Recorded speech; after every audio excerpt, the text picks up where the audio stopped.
Welcome back to the Speaking Habit Podcast, where you will build your English speaking confidence every day. In this episode, we will explore conversations you will have and hear at a shopping mall. Hey everyone, I'm Ben and I am so excited about today's episode. We are literally taking you on a trip to the mall. And I'm Anna. Yes, the mall. We're going to walk you through 3 different places inside the mall today: a clothing store, the food court, and the cinema. And for each place, we're going to show you exactly what to say. We'll act out real conversations, the kind you would actually have, and then we'll break them down together so you understand every phrase. That's right. So whether you're planning a trip, living in an English-speaking country, or just want to practice your everyday English, this episode is for you. Let's go. All right, so we just walked into the mall. I can already see a big clothing store right here on the left. Anna, should we go in? Yes, absolutely. Oh, it looks lovely. I can see they have a sale on at the front. Big signs that say up to 50% off. That's exciting. Haha, yes it is. Now, before we do anything else, listeners, let's talk about the first thing you might want to do when you walk into a clothing store. You might need help finding something, so you need to speak to a shop assistant. That's the person who works in the shop and helps customers. Exactly. And the great thing is, it's really simple to ask for help. Let's show you. Ben, can you be the shop assistant? Sure, I'm ready. Here we go. Excuse me, could you help me, please? Of course. What are you looking for today? I'm looking for a dress. Something smart, but not too formal. Sure, we have a great selection over here. Do you know your size? I think I'm a size 12, but I'm not completely sure. Could I try it on? Absolutely.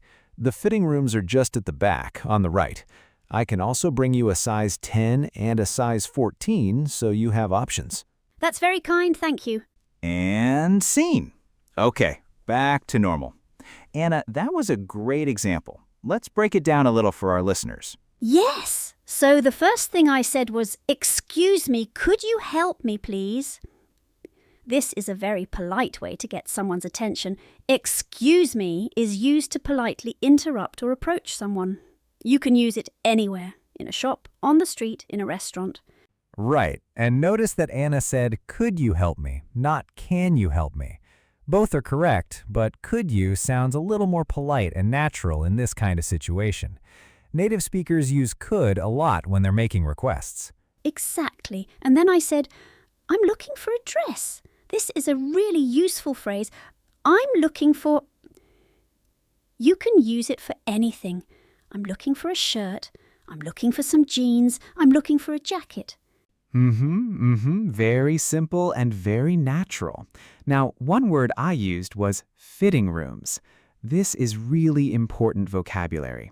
The fitting room, sometimes also called the changing room, is the small room in a clothing store where you can try on clothes before you buy them. Yes! In British English, we often say changing room. In American English, fitting room or dressing room are more common. But don't worry, people will understand you either way. And Anna asked, "Could I try it on?"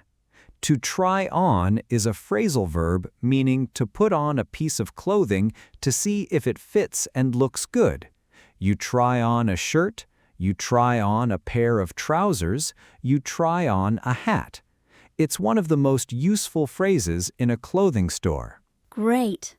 Now let's do another short dialogue. This time, let's say the item doesn't fit. What do you say then? I'll be the customer again. Got it. Let's go. Excuse me, I tried on the size 12, but it's a bit tight. Do you have it in a larger size? Let me check for you.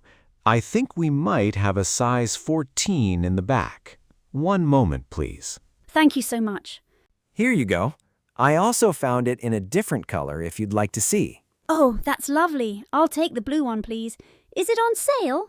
Yes, it's 30% off today.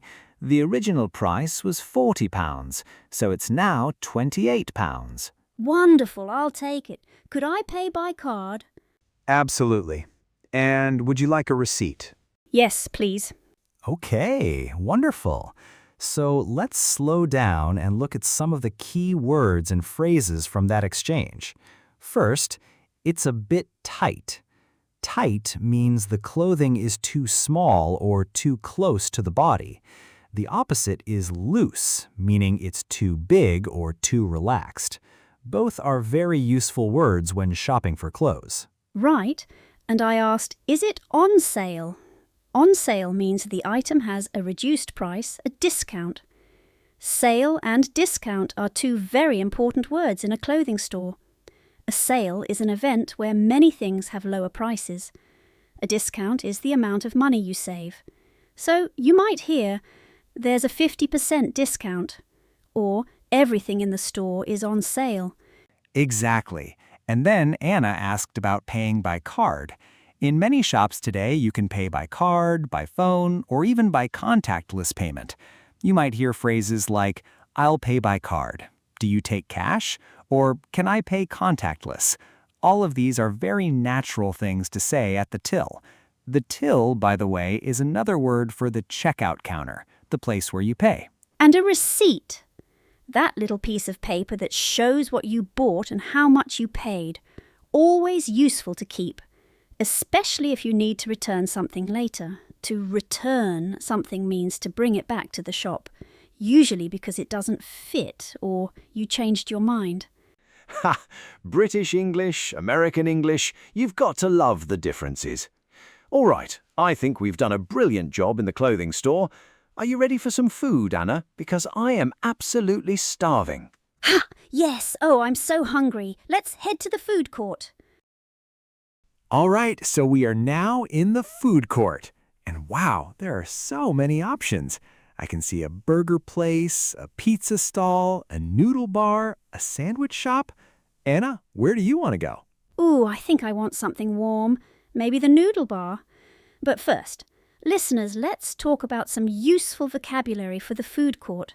Then we'll show you how to order. Good idea. So first word, menu.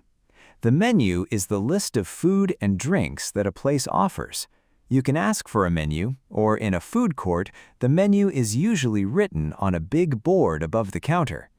The counter is the surface where you stand and place your order. Right. And then when you're ready, you place an order or make an order. To order means to ask for something in a restaurant or cafe. Some useful phrases are, I'd like, could I have, and can I get. They all mean the same thing, but they have slightly different levels of formality. Exactly. I'd like is probably the most polite and natural. Could I have is also very polite. Can I get is more casual. You'll hear it a lot in the US especially. All three are totally fine to use. Another useful word is portion. A portion is the amount of food that is served to one person.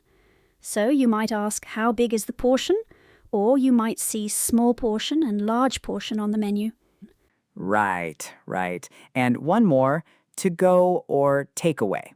If you want your food to eat outside the restaurant or somewhere else, you say to go in American English or take away in British English. If you want to eat there, you say to eat in or for here. Super useful. Okay, let's show our listeners how this sounds in a real conversation. I'll go to the noodle bar. Ben, can you be the server? I'm on it. Let's do this. Hi there. Could I see the menu, please? Of course. It's all up on the board. Can I help you with anything? Yes, actually. What would you recommend? Our most popular dish is the chicken noodle soup. It's really warming, and the portion is quite generous. That sounds wonderful. I'd like the chicken noodle soup, please. And could I have a water as well? Sure. Is that still or sparkling water? Still, please. And is that to eat in or take away? Oh, to eat in, please. Great! That'll be £7.50, please. Here you go. Thank you so much. Enjoy your meal. Perfect. Okay, did you hear some really important phrases in that dialogue? Let's go through them. Anna asked, what would you recommend? This is such a natural and useful phrase. You use it when you want someone to suggest the best option. You can say it in a restaurant, in a shop, anywhere. Yes, exactly. And the server replied with, "Our most popular dish is..." That's a very common way for a server to make a recommendation. You'll hear most popular a lot in restaurants and cafes. It means the thing that most people choose or like.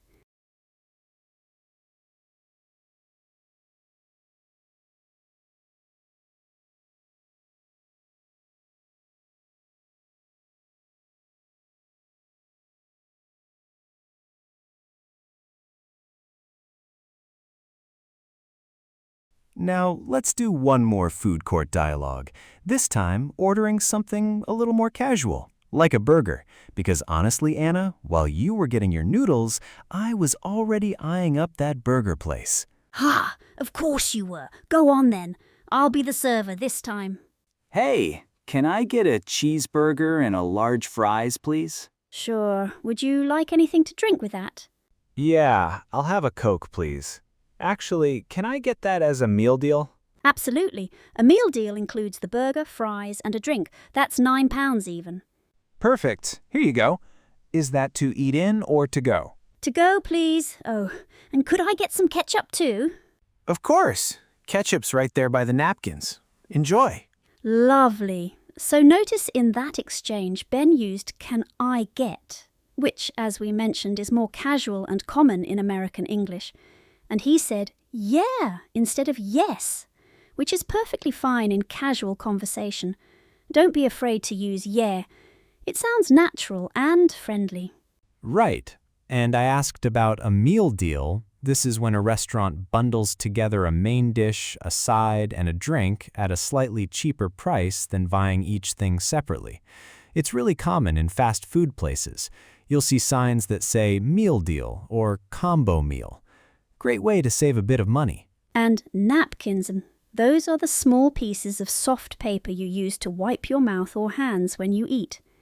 You might also hear them called serviettes in more formal British English. But napkins is what you'll hear most commonly in everyday situations. All right. I think we've covered the food court really well. Shall we wrap up the food and head to the cinema? I'm in the mood for a good film. Oh, yes! And obviously we can't go to the cinema without getting popcorn. That's basically a rule. Ha! 100%! That is the law. Let's go! Right, so we are now at the cinema. And wow, it's quite busy today. I can see a long queue at the ticket desk. So let's jump right into a dialogue. I'll go up to the ticket desk, and Anna, you be the person working there. Perfect, ready. Hi there. What's showing today? We have 5 films on today. There's an action film, a comedy, a thriller, an animated film for families, and a documentary. You can see all the times on the board behind me. Great. I'd like 2 tickets for the thriller, please. What time does it start? The next showing starts at 3:15. It's in screen 4. Would you like to choose your seats? Yes, please. Do you have any aisle seats available? Let me check. Yes, we have 2 aisle seats together in row G. Would those work for you? Perfect. I'll take those, please. How much are the tickets? That's £12 each, so £24 in total. Will you be paying by card? Yes, by card, please. Oh, and where can I get popcorn? The concession stand is just to your right as you go through those doors. They have sweet and salted popcorn, nachos, hot dogs, and drinks. Brilliant. Thank you. And what screen did you say? Screen 4. Enjoy the film. Thank you so much. Okay, back to normal. Anna, that was a really natural and complete cinema conversation. Let's break down some of the highlights for our listeners. Yes! So Ben asked, what time does it start? This is one of the most common questions at a cinema. You can also say, when does it start? Or what time is the next showing? All perfectly natural. Perfectly. Right. And I asked, do you have any aisle seats available? Available is a very useful word. It means something is free, open, or ready for use. Is this seat available? Are there any tables available? Is this room available? You can use it in so many situations. Good one. And I used the phrase in row G. Rows in a cinema are labelled with letters, usually starting from the front. Row A is at the front, row B behind it, and so on. So row G is quite close to the middle, which is a good spot. Ha! Yes, it is. And I mentioned concession stand. That's the American English term for the place inside the cinema where you buy snacks and drinks. In British English, you might just call it the snack counter or the kiosk. Either way, it's where you get your popcorn. But hey, let's do one more cinema dialogue, shall we? This time, let's show what happens when a showing is sold out, so our listeners know what to do in that situation. Great idea. Let's go. Hi, I'd like 2 tickets for the comedy film at 5 o'clock, please. I'm sorry, that showing is sold out. We do have the same film at 7:30 though. Would that work? Oh, that's a shame. 7:30 is quite late. Are there any other films on around 5 o'clock? Yes, we have the action film starting at 4:45 and the animated film at 5:15. Both still have plenty of seats. I think we'll go for the action film at 4:45. Can I get 2 tickets for that, please? Somewhere in the middle, if possible. Of course, I can put you in row E, seats 5 and 6. Those are right in the center. Great view. Lovely, that sounds perfect. Thank you. My pleasure. Enjoy. Great. So in that dialogue, the ticket seller said, "I'm sorry, that showing is sold out." Notice how they immediately offered an alternative. "We do have the same film at 7:30. This is very natural. Native speakers often soften bad news by offering a solution straight away." Exactly. And Anna replied with, "That's a shame." What a shame or that's a shame is a common expression in English that shows mild disappointment. It's polite and friendly. You're not being rude or angry, just expressing that you're a little bit disappointed. Right. And I said, "Somewhere in the middle if possible." If possible is another extremely useful phrase. You're making a polite request, but also showing that you understand if it can't happen. Could I have a window seat if possible? Could we sit together if possible?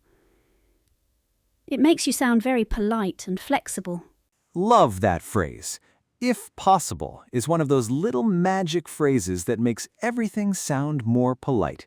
Write that one down, listeners. And the ticket seller said, "My pleasure," at the end. This is a warm and friendly way to respond when someone says thank you. It means, "I'm happy to help you." Other phrases you might hear include, "Of course," "No problem," and "You're welcome." All great options. Brilliant. Okay, I think we've had a wonderful day at the mall, Anna. New clothes, great food, and now a film. What a day. It really has been.